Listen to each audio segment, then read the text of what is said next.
All right, so today we're going to be starting chapter 22, which is Gauss's law. Now, Gauss's law is one of the most important things that we're going to learn this quarter, if not the most. This is definitely one of our most important chapters. Gauss's law is very, very important to the study of electrostatics. So we'll only be doing Gauss's law today, just a little bit of vector calculus prerequisites, and then just only examples with Gauss's law. So let's talk first about symmetry in physics. So Gauss's law really makes use of symmetry in physics and makes our problems a lot easier to solve by making use of symmetry. Like yesterday, we saw we could make a symmetry argument to get rid of our y component, so we didn't have to actually do some whole ugly integral, or at least two ugly integrals. We only have to do one ugly integral. So we're always making symmetry arguments to try to make our problem a little bit easier to solve. And this is pretty much, all through physics. We use symmetry to make predictions and make our problems easier. And especially in like particle physics is pretty much the study of symmetries and how they're broken. And there's a famous particle physicist named Murray Gell-Mann who took elementary particles and was able to arrange them in these like highly symmetric shapes according to their fundamental properties. And he was actually able to predict what new particles we would discover because he arranged the particles into shapes like this based on their symmetry and would say, well, we're missing a particle at this vertex with these properties. So we should expect to find a particle that matches this these predicted properties soon. And of course, we did. So symmetries are like the most important thing in physics. So symmetry is going to help us out a lot today. But first, we need to do a little bit of vector calculus prerequisites. So the first thing is the flux of a vector field. Now, we're obviously going to be looking at the flux for the electric field, but any vector field you can calculate the flux for. This is not something that's particular only to the electric and magnetic field. So basically what the flux does in a physical sense is it measures the amount of field lines that pass through some surface.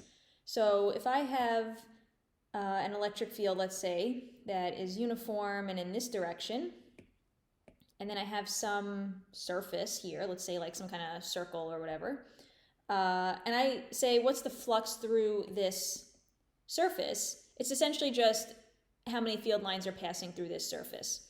So your surface can be real or imaginary. When we do, later in the class, when we do time-varying electric and magnetic fields, we're going to be looking at the flux through a real object. We'll have like a loop of wire and we'll say, what's the flux through this real object that we have in the world? Or when you're just talking about like an abstract sense, what's the flux through some surface? It doesn't have to be a physical object. It could just be some surface that you draw in your space and you're just calculating the flux through this imaginary surface. And we'll see that these imaginary surfaces are going to end up being very helpful when we calculate the electric field using Gauss's law. So the flux is essentially a 2D surface integral. So I know that not everyone has seen 2D integrals, so we're not really going to be doing 2D integrals explicitly. We're going to sort of make some symmetry arguments and avoid doing a 2D integral by hand. But all it does is just integrate in two dimensions, or two directions. So instead of just normally integrating with respect to x or y, a surface integral or any 2D integral would just be you integrate with respect to x and then you integrate with respect to y. So you're integrating over two variables instead of just one. So, but we're not going to be doing any explicit 2D integrals. So how do we calculate the flux? So the first thing we need to calculate the flux is an area vector A. So when we have an area vector for some surface, and again, this could be an imaginary surface that we just made up, or it could be a real surface that exists in the world, we can define any surface by an area vector. So if I just have a square sitting on the table like this, its area vector will be perpendicular to that surface. So any area vector is always perpendicular to the surface. And in the case of a square like this, where it's not really obvious which way is like outward or inward, you can just pick a direction to be outward. So I just picked up in this case to be my outward direction for the area vector. And as long as it's perpendicular, that's fine. And as long as I stick with that convention for my whole problem, that's fine, and you'll get the same answer. So this here, for my area vector, it will be have magnitude A, so the magnitude will just be the area, and then the direction is just upward, whatever that direction is. Now, if I have a closed surface, so this is an example of an open surface, I can have what's called a closed surface, which is like a circle or a sphere. So if I have a circle, what is my area vector for a circle? Well, it needs to be perpendicular to my surface. So that means that it's going to look like that, right? At every point on my circle, the area vector is perpendicular, and that looks like the r hat vector.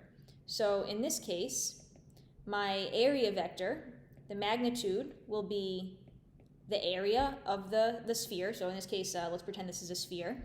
So my area, the magnitude, is the area of a sphere, and the direction is the r hat direction. And for a closed surface like a sphere, you always choose the outward direction, outward away from your sphere. You never choose inward as your direction for your area vector. Okay, so now let's choose something that maybe is a little bit more complicated for an area vector. So let's say I have a cylinder. So what's my area for the area vector for this cylinder? So for a cylinder, the top is easy. I can look at each piece individually. So the top portion, I can just draw an area vector outward like that. And let's say this is along the z direction. So the top portion of my cylinder will be pointing in the z direction. And every surface on your cylinder, since it's technically made up of 3 different surfaces, right? It's made up of a top, a bottom, and then like the side. Each one will have its own area vector. I can't define the area vector of something like a cylinder with only a single vector, like I could for a circle. I need 3 different vectors. So I need one for each surface. So the top surface, let's say, is in the z hat direction. The bottom surface, same thing, I could say is in the negative z hat, and I always want to choose the vector going outward.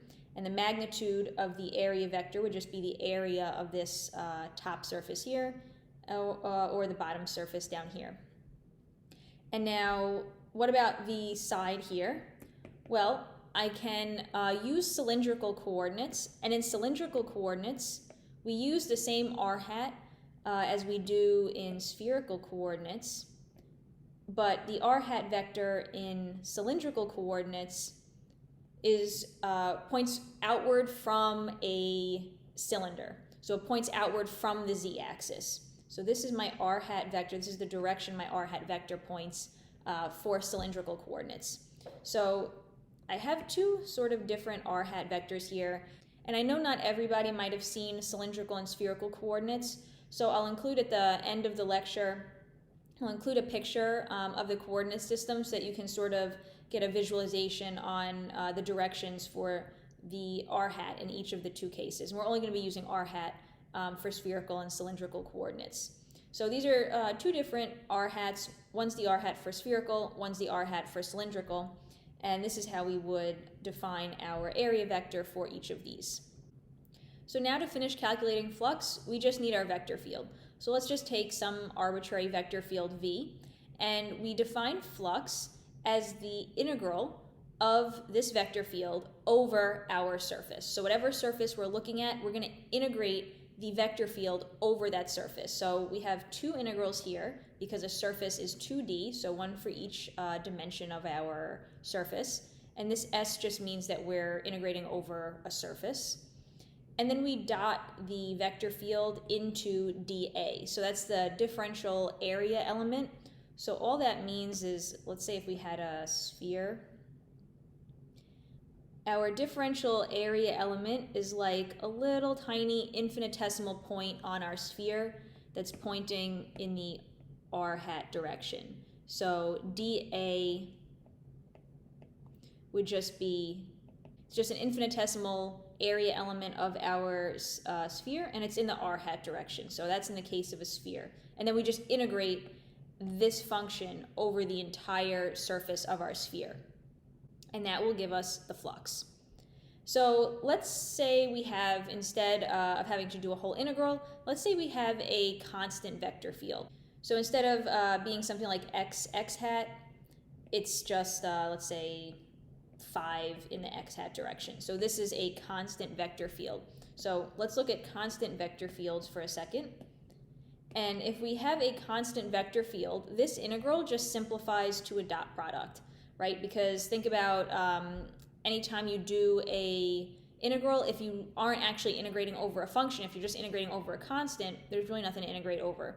So if you have just like a constant, so let's just say 5, and then we're just integrating over the surface of a sphere, we'll just get 5 times the surface of our sphere, right? Because there's really nothing to integrate over. So we just end up with the surface area of a sphere, or whatever surface you're looking at, that area.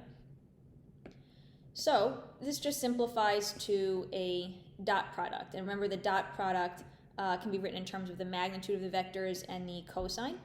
And if you don't remember how to calculate dot product, let's say if we have two vectors where we have like the components a1, a2, and a3, and we dot it into another vector, you just multiply the corresponding components and then add them together. So you just multiply a1 and b1 plus a2, b2 plus a3, b3, and that's your vector, your dot product when you dot these two vectors into each other. So dot product takes two vectors and returns a scalar. All right, so now let's just talk about positive versus negative flux. So what it would look like if we have positive or negative flux. So in the case we had before, where we had some constant field like this, and we had drawn a random circle through it and oriented our circle like this is a positive flux, because remember, we have V dot into A.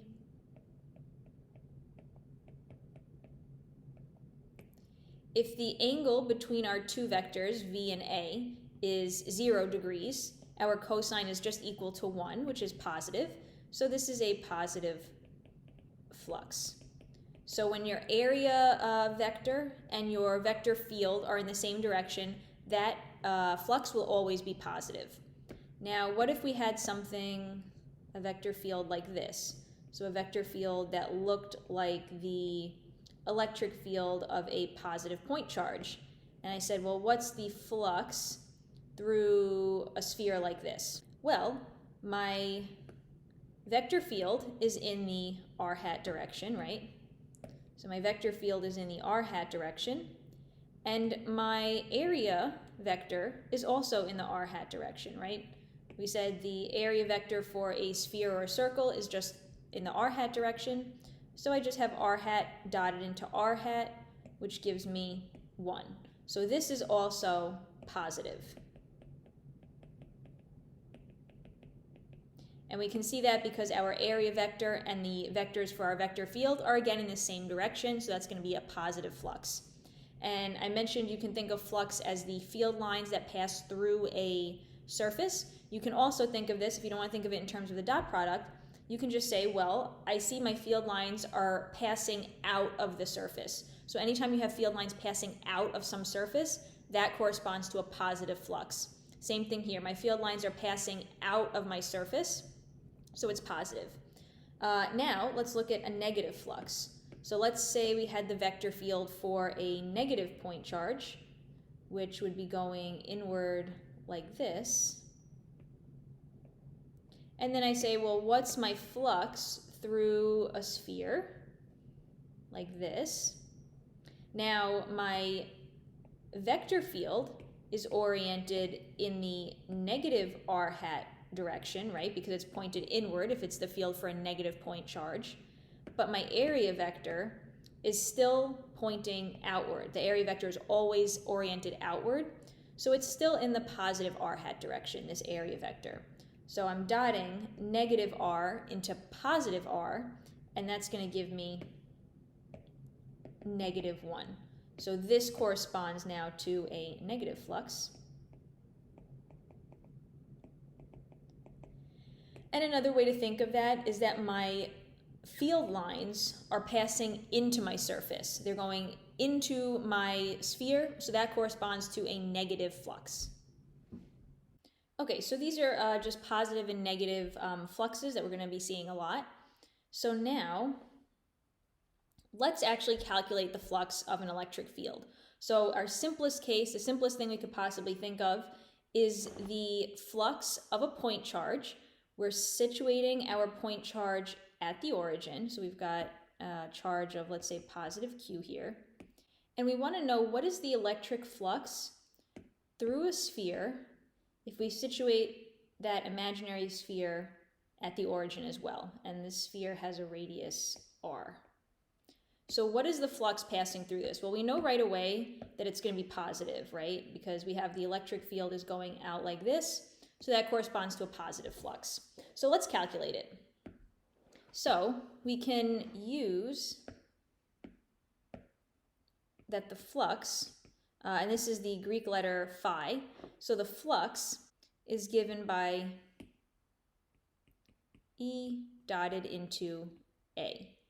And now the reason that I'm using the form for a constant vector field is that even though the electric field in all space is not constant, right? The electric field in all space looks like this, which is definitely not constant because it has this r squared on the bottom.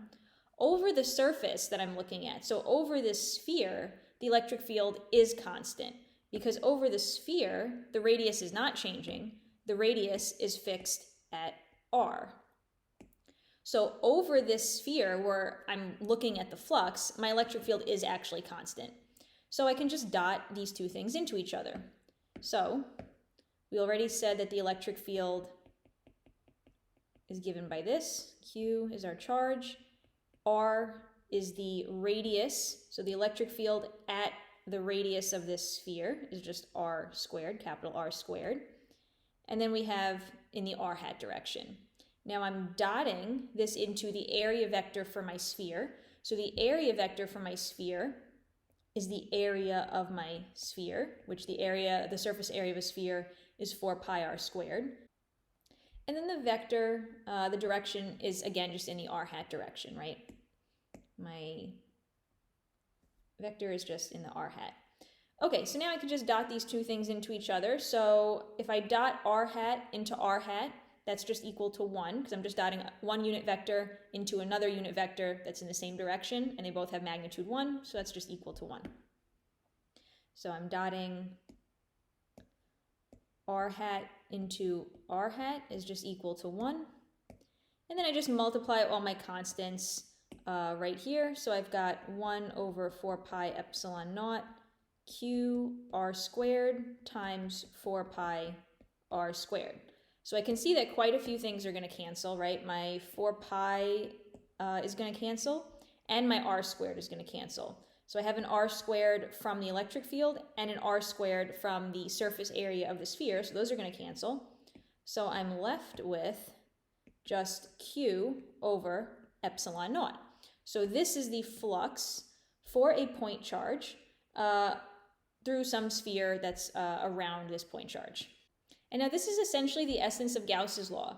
So Gauss's law just tells us that the electric flux through any closed surface, actually, so it's much more general than what we calculated here.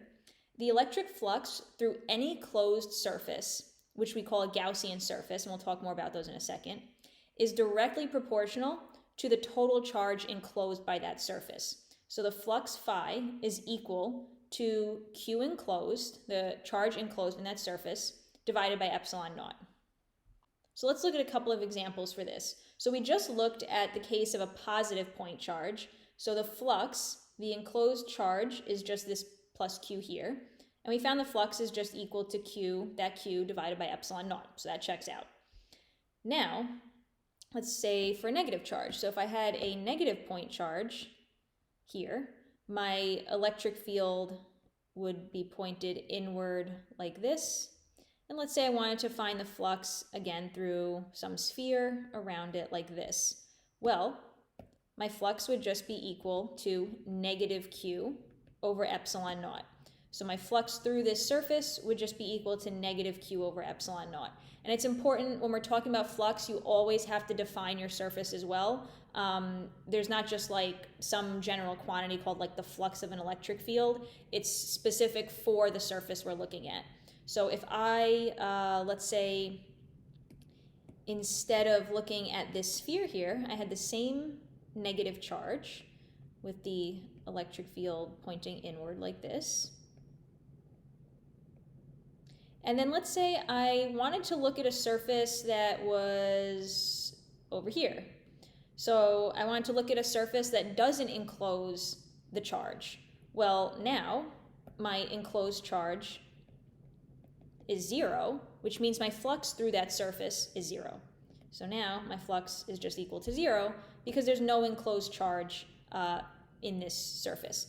Another way to think of it is that if I extend these electric field lines out a little bit, another way to think about it is that if I look at this surface that I drew here, every single field line that goes into the surface comes back out. So you'll have a negative flux when this field line comes in, but then you get a positive flux when it goes back out. And the same thing for this field line. You get a negative flux and then a positive flux. Negative flux and then a positive flux. So by the time all the field lines go through your surface, you're left with no net field lines either coming into or out of your surface. So the total field lines are just 0 going into your surface. So the total flux is just 0. And then let's say we have a negative charge and a positive charge. So we have a negative and a positive. What is the flux through a surface that contains both of them? Well, now my Q enclosed is positive Q minus Q, because I had, let's say these are the same magnitude. I have a positive Q and a negative Q, so that means my enclosed charge is 0. So again, my flux is 0 because my net enclosed charge is 0. And you can do this for any number of particles. If I added another negative charge here, then I would simply have, this would simply become, I would have another minus Q here, and my enclosed charge would be negative Q, and then my flux would simply be negative Q over epsilon naught. So it depends on the net enclosed charge in that surface. And again, if I decided instead to choose a surface out here, this surface encloses no charge, so it would have 0 flux. And if I decided to enclose just this charge in my surface, this would have just a positive flux of Q over epsilon naught. And now one thing to be careful of is that Gauss's law doesn't say anything about the flux through open surfaces. So remember, let's say we have a positive charge here, and it has some electric field pointing outward. If I decide to draw an open surface, so let's say this is just like a 2D little sheet. So if I just have like a 2D little sheet here, this is considered an open surface. Gauss's law says nothing about the flux through this. You'd actually have to calculate the flux through a surface open like this. So Gauss's law only works for closed surfaces. If I had like a circle or a sphere or something like that. So now let's look at the more general form of Gauss's law. So when we did the point charge, we used the fact that the electric field was constant over our Gaussian surface, but that's not always going to be the case. And Gauss's law is true in cases even when the electric field is not constant over the surface. So the way that we write the more general case of Gauss's law is like this. We have to integrate. So we have the flux is equal to the integral of the electric field dotted into the differential area element of whatever Gaussian surface you have. And that integral is equal to the enclosed charge in that surface divided by epsilon naught. And this, if you haven't seen this symbol on the integral before, all this means is just that you're integrating over a closed surface. So this integral, there's technically 2 of them there because we're integrating an area, which is 2D. So this sort of stands for a 2D integral over a closed surface. So that's what that circle means. It just means our integral is over a closed surface. Okay, so let's just talk a little bit more about what a Gaussian surface is. So a Gaussian surface is an imaginary surface that we're drawing around our charge distribution to help us calculate the flux and later the electric field. So a Gaussian surface can be any shape at all. There's no rules about what shape a Gaussian surface has to have. The only thing is that for us to use Gauss's law, which we'll see when we do a couple of examples, we typically want to choose nice, easy shapes like spheres or cylinders because we're going to be doing integrals and we don't want the integrals to be over some kind of crazy shape. You know, if you want to draw a shape like this around your point charge, that's going to be a very ugly surface integral to do, whereas the surface integral for a circle or a sphere is easy because we know that the area is just 4 pi r squared. So in theory, the Gaussian surface can be absolutely any shape you want, but in practice, we want to stick with nice shapes like spheres and cylinders. Okay, so now let's do an example of Gauss's law with spherical symmetry. So we want to find the electric field. We want to use Gauss's law to find the electric field outside a spherical shell of radius r and total charge q. So we have a hollow shell. So whenever you see shell, that always means it's like a very thin hollow shell where there's nothing inside, but the shell itself has a total charge of positive q, and the radius is r. Let's first write down Gauss's law.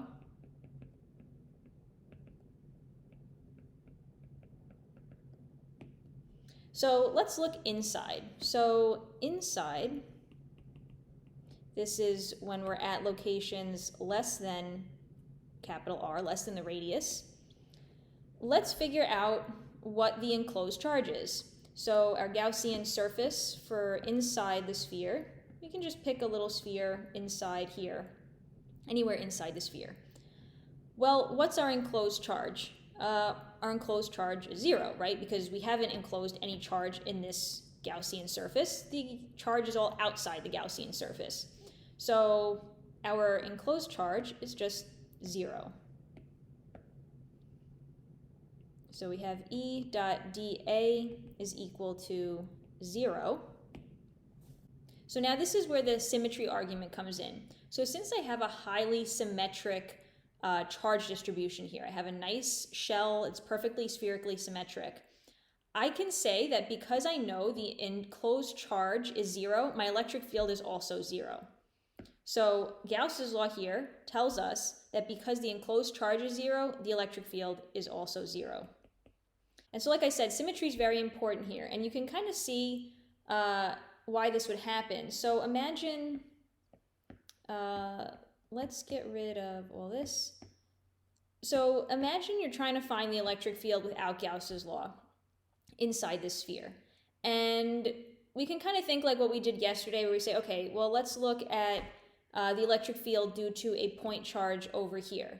Well, it's going to be, radially outward from this point everywhere. But you have a point charge exactly opposite it on the other side. So you've got another point charge there with an electric field in the exact opposite direction. So you can see right away that the vector from this little vector and this vector will cancel each other. And this will end up happening at every single point in your sphere. So you'll have a point here with a vector going this way and an opposite point here going this way. And these will all cancel. So every single contribution from the point charges along the shell will be canceled out inside the shell by the charge on the other side. But that only happens inside. Outside the shell, we'll see we do have an electric field. So every single electric field vector inside this sphere gets canceled. And that's only because of the very high degree of symmetry we have with a sphere. So that checks out. Our symmetry argument conceptually there checks out with what Gauss's law is telling us. And now let's look at the electric field outside. So outside, when R is greater than capital R, we're going to write down Gauss's law.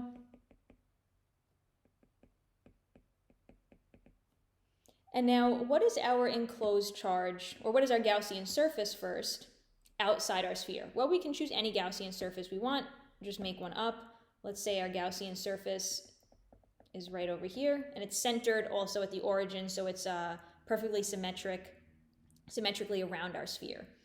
So what's the enclosed charge in this Gaussian surface? Well, it's just the total charge of the shell, Q. So my enclosed charge is just equal to Q. And now what is my electric field? Well, now my electric field of a shell looks just like the electric field of a point charge, right? I know that the electric field of a uniformly charged shell is just going to be uniform in the r hat direction, and it's going to look like that of a point charge outside the shell. So I can make the exact same argument I made for the point charge with Gauss's law, where now I know the electric field is constant over my Gaussian surface. So this becomes just a constant. So I have just E dot the surface area of my Gaussian surface, which is at some random radius r, and that is equal to Q over epsilon naught. And now all I have to do is just solve for E. So now I get that the electric field is Q over 4 pi epsilon naught r squared, which is exactly the electric field for a point charge. And this will be in the r hat direction. So let's use Gauss's law in a slightly more complicated example to see why it's useful. Okay, so now let's say I have a uniformly charged solid sphere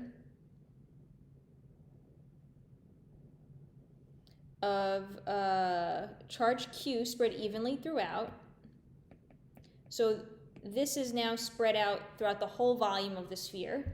And let's say I forgot to write that the sphere has a radius r. Okay, so find the electric field both inside and outside. Well, let's do outside first because that's the easiest one.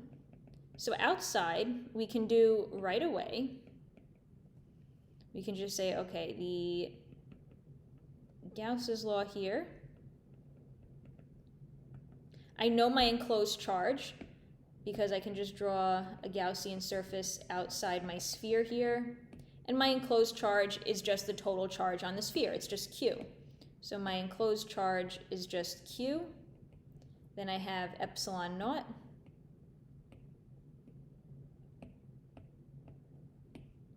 And then E dot dA, well, I know that the electric field, again, is going to be constant over the surface of my Gaussian surface because it's going to look like that of a point charge. So I can just write E and then the surface area of my Gaussian surface.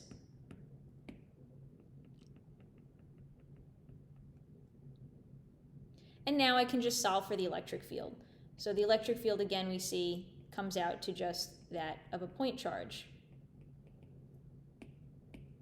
Now let's do inside. So inside is a little bit more complicated. So inside, let's find our Q enclosed first. So inside the sphere, we're going to draw another Gaussian surface. And it's very important that this charge is distributed uniformly throughout the sphere. So let's draw a random Gaussian surface situated somewhere inside the sphere here. And again, it's symmetrically oriented so that it's not off to one side within the sphere. It's just perfectly centered within the sphere. So what is the enclosed charge now inside this little Gaussian surface? Well, we said that the entire sphere has charge positive Q spread evenly throughout. So what we can do is find the charge density of this sphere. So the charge density, we'll write as rho, is equal to the total charge divided by the total volume. So that's going to be 4/3 pi r cubed. So this is the charge density within our sphere. And now that I have the density, I can figure out how much total charge is enclosed in this smaller Gaussian sphere. I can just take the density and multiply it by the volume of this smaller Gaussian sphere to find the total charge inside here. So the enclosed charge in my Gaussian surface is just going to be Q, but let's just write it as rho for now, times the volume of my Gaussian sphere. So it's just the density of charge times the volume of this sphere. So let's replace that over here. So we've got rho times 4/3 pi r cubed divided by epsilon naught. And now we're going to have the same exact thing happen where the electric field is constant over this surface. So all I have to write here is just the electric field times the surface area of my Gaussian surface. And I'm using little r here. It's very important to use little r. Little r is the radius of my Gaussian surface. Capital R is the radius, the final radius of my charged sphere. So now I can use this and just solve for the electric field. So you'll see we have a 4 pi cancel on either side. R squared cancels with r cubed. And we're left with rho r over 3 epsilon. And this is going to be in the r hat direction. And here, if you were writing this, if you want to write like the final answer, you could just replace rho with this. So let's just plot this to see what it looks like. So we had E outside was given by 1 over 4 pi epsilon naught q r squared r hat, and E inside was given by rho times r over 3 epsilon naught. So if we plot that, that means that the electric field increases linearly with r while it's inside the sphere. So it starts increasing linearly with r, and then when we get to the surface of the sphere at capital R, the electric field then looks like that of a point charge, and it drops off with 1 over r squared. So this is proportional to 1 over r squared, and this is proportional to r. So this is what the electric field of a uniformly charged sphere looks like. And one way to think about this, why it has this increasing value of the electric field, is because let's say you start right in here at the very, very center of our sphere. This Gaussian surface here encloses very little charge. So the electric field is going to be small because you don't have a lot of charge contributing. As you move further and further out, let's say to here, well, now you enclose more charge, so your electric field should be stronger. And then as you get here, the electric field now is even stronger because you've enclosed even more charge. So as you move through the charged sphere, you're enclosing more and more charge, so your electric field should get stronger and stronger. And that's what happens. And then as soon as you leave the sphere, as soon as you go outside, now it suddenly looks like a point charge again, and it drops and looks like a point charge. And now if we wanted to plot the electric field of the hollow shell that we did previously, it would look similar. So let's do the shell. So the shell, we said,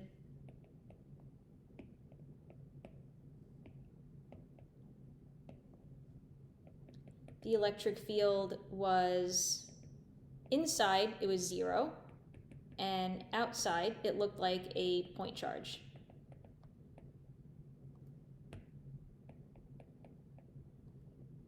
So that means that if we plotted this, our electric field would be 0 until we hit the surface of the shell, and then it would immediately jump and look like a point charge. So the electric field can be discontinuous. Your electric field does not have to be constant everywhere, and we'll see tomorrow when exactly our electric field is discontinuous. But having a jump like this in the electric field is totally fine and expected in some cases. Okay, so like we said, notice that when we get outside a charged sphere, the electric field looks exactly like a point charge with that total charge Q. And this is exactly what happens in gravity, right? As soon as you get outside the mass, it looks like all of the mass is concentrated at a point, and it behaves like a point mass. So the reason for both electricity and gravity behaving this way is, again, that 1/r² law that they both obey. So all of the stuff that is similar between gravity and electromagnetism all comes back essentially to this 1/r². So this also has implications for Coulomb's law. So let's just think back to Coulomb's law for a minute. So I mentioned when we did Coulomb's law that you should only use Coulomb's law for point particles. And that's true, only use Coulomb's law for point particles. But now that we know with Gauss's law that charged spheres and charged shells behave like point particles once you're outside that sphere or shell, it's okay to use Coulomb's law when you're outside a sphere or shell. So if I have two charged spheres or shells, and I want to find the force between them, I can use Coulomb's law here as long as I'm outside each shell. All right, so now let's look at Gauss's law with cylindrical symmetry. So we want to find the electric field doing an infinite line charge lambda. So we have an infinite line charge, let's say it's along the z-axis, and it has charge density positive lambda. Let's just say that this is our z-axis here. What does our electric field do to this infinite line charge? So it goes infinitely far in the positive z and negative z direction. So we're going to write our E dot dA, Q enclosed. Okay, so for a infinite line charge, I already know what the electric field looks like. And this is partly how we use Gauss's law, is we have to know what direction the electric field is in. And we'll get to more details about why later. But for an infinite line charge, the electric field is just going to be in the r hat direction in cylindrical coordinates. Because you can make the same argument that we've made for the sphere, that every point, the components of the electric field that are like at an angle to the line charge are going to get canceled by another contribution from another point. So the only contributions that will be left are the components that are perfectly straight outward from the line charge. So our electric field will just be in the r hat direction around this line charge. So I know what the electric field should look like, I just don't know exactly its formula. So our Gaussian surface we're going to use here, let's draw a cylinder. And now let's just say first, okay, what's the enclosed charge in this cylinder? So I have a charge per unit length of lambda, and let's say I made my cylinder just some length L. So the charge I have enclosed in this cylinder is just lambda times L, right? It's just the charge per unit length times the length of this cylinder. Now I want to figure out what is E dot dA. So let's look a little bit more carefully here. So remember, a cylinder has 3 different sides, so 3 different area components. So that means I'm going to have to take into account each side separately. So let's look at this side first. So this side has an area vector that's going this way. So my area vector goes this way along the z-axis, but my electric field is perpendicular to it. And when I take the dot product of perpendicular vectors, I get 0. So this component, this side of the Gaussian surface, doesn't contribute to my flux at all, and it doesn't contribute to this integral, because E dot dA for this surface is 0. And now the same thing happens over here. So if I look at this surface, the area vector for this surface is in this direction, which again is perpendicular to my electric field. So again, E dot dA for this surface is going to be 0, and it's not going to contribute.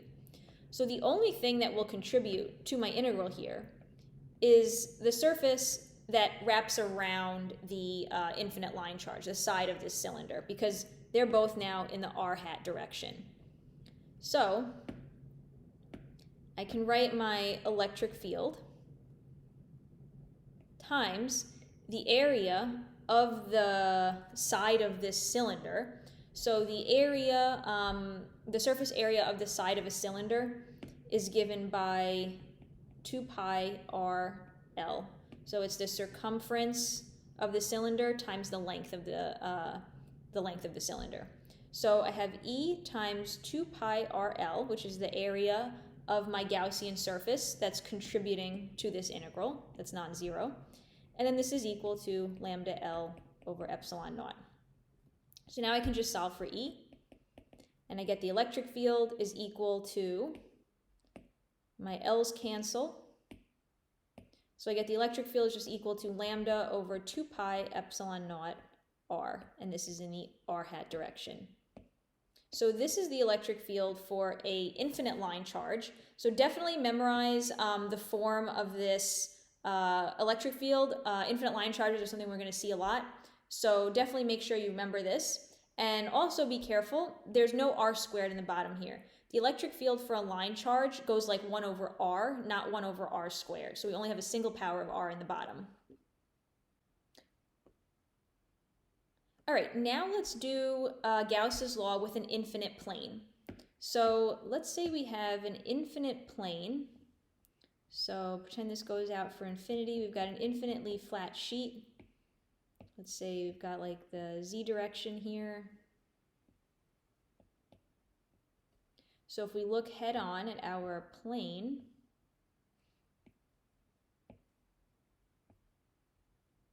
it just looks like that.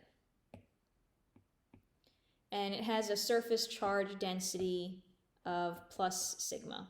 So we've got an infinite plane sitting in the xy plane, and we want to find the electric field.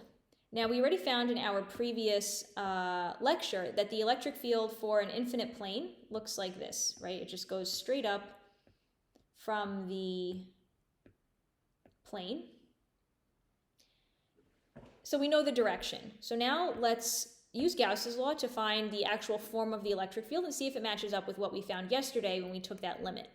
So I want to again draw a cylinder. So I'm going to draw a little cylinder over a portion of my sheet here. So this is my Gaussian surface.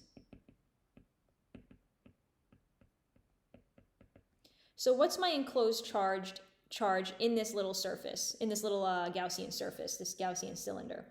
Well, the charge per unit area is sigma, and the area enclosed here is whatever the area of this little cylinder is. So if this top portion, let's just say has area A, I'm just enclosing a little area here, A. So the enclosed charge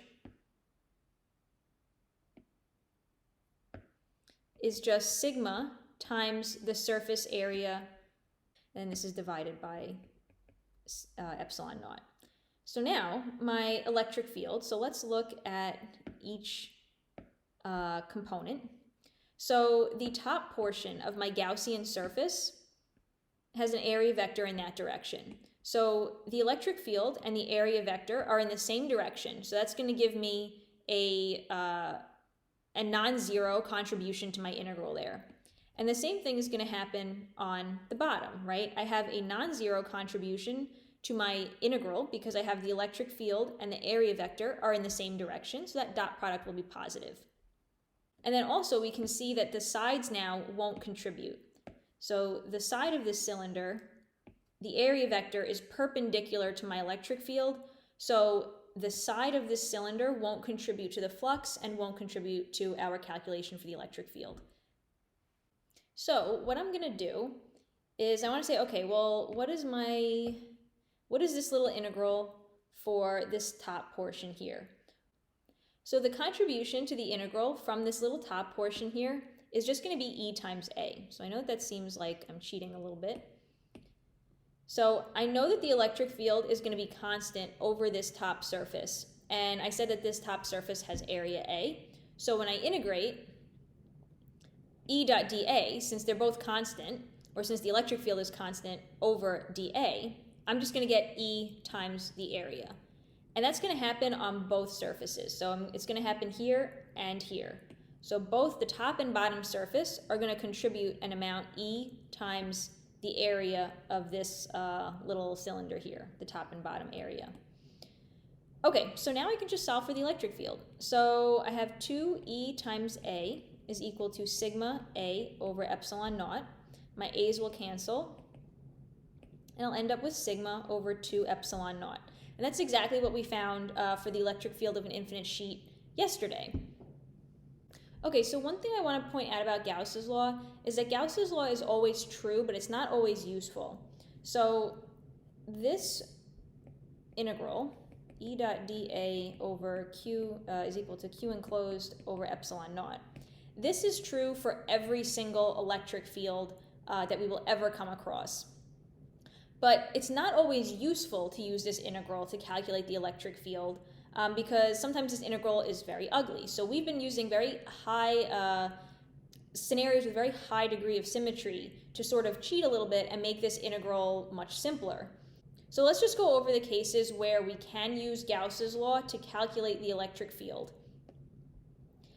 So 3 things have to be true in order for you to be able to easily use Gauss's law to calculate the electric field. The first is that you have to know the direction of the electric field before you even start doing the problem. The second is that you want to pick a Gaussian surface where the electric field is either perpendicular or parallel to the surface. And then the third is that the electric field has to be constant over the surface.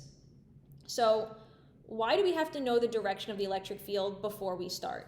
Well, like I mentioned, so this integral,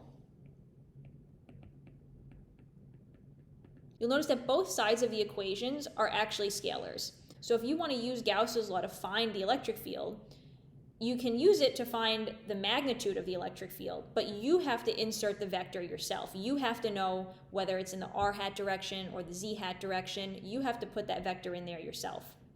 So next, we need to pick a Gaussian surface where the electric field is either perpendicular or parallel to the surface. And again, the reason for that is if we look at this integral, if the electric field is not either parallel or perpendicular to dA, your integral is going to be really ugly because remember, the dot product can be written as a cosine. So then you might have dA cosine theta. And then you've got to worry about the angle between these two vectors, and now you've got like an ugly integral, that might even be impossible to solve. So that's why to simply use Gauss's law, we want this dot product to we want the vectors to either be perfectly parallel or perfectly perpendicular, so that this cosine is either 1 or 0. And now we want the electric field to be constant or 0 over the surface, because when we do this integral, so we already said that these two vectors are either going to be perpendicular or parallel. But remember, we don't actually want to perform any integration. So in order to not perform an integration, we want to be able to pull the electric field out of the integral so that we have the electric field actually out here. And our integral just becomes E and then dotted into our area. And we said that when we integrate just nothing, just a constant, over the area, you just get E times the full area. So that's why we want to choose a Gaussian surface, and we only want to use Gauss's law in scenarios where the electric field is constant over our Gaussian surface, so that we can sort of pull the electric field out of that integral and just end up with a simple dot product and not a complicated integral. So only use Gauss's law when we have a very, very high degree of symmetry. Only use it in cases where we have spherical symmetry, cylindrical symmetry, or planar symmetry, where it's just an infinite plane. Do not use Gauss's law to calculate the electric field in any other scenario. If you've got a charged disk like we did on Monday, do not use Gauss's law to find that electric field. It won't work. Now, Gauss's law is true, so theoretically you could calculate E dot dA for some surface, but that integral is going to be really ugly. It might be literally impossible to solve. It's not going to get you anywhere. Same thing if you have like a dipole or some kind of ugly electric field, don't use Gauss's law. You can only use it when you have a very, very high degree of symmetry. Now let's just do one more simple example, but this time with two shells.